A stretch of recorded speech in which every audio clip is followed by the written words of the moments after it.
Hello, xin chào tất cả mọi người. Tiếp theo mình sẽ hát bài tiếp theo, Suốt đôi cưới thôi.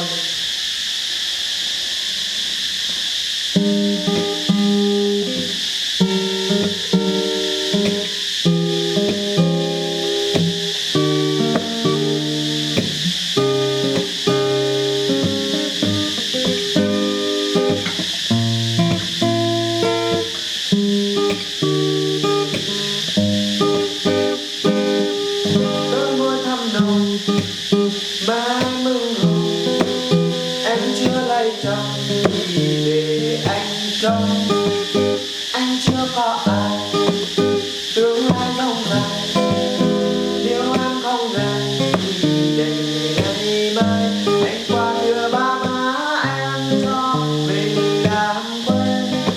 Đâu sớm mai thức dậy nhìn thấy nhau, cất lên tiếng gọi những ơi nghĩ thôi cũng vui, có em là nhất rồi.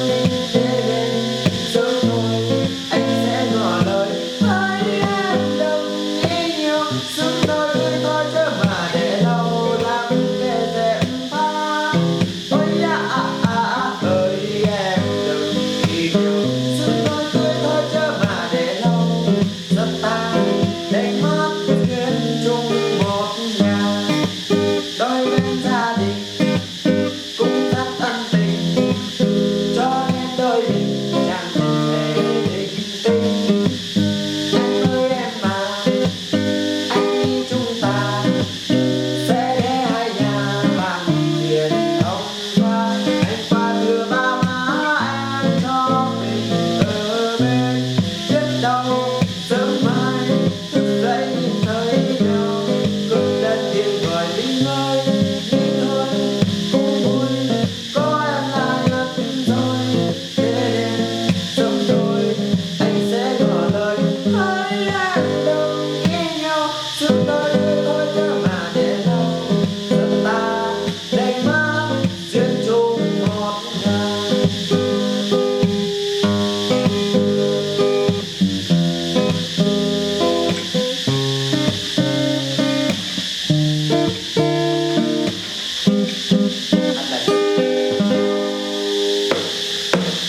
Đôi môi thắm nồng mà em mừng hồng em chưa lấy chồng thì về anh chồng, anh chưa có ai tương lai dòng dài, nếu anh không ngại thì để ngày mai anh qua thưa ba má em cho mình làm quen.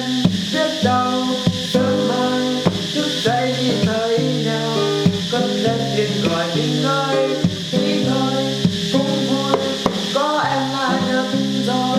Thế nên sớm thôi anh sẽ ngỏ lời hỡi em, đừng nghĩ nhiều, sớm thôi cưới thôi chứ mà để lâu lặng kẻ dẹp pha.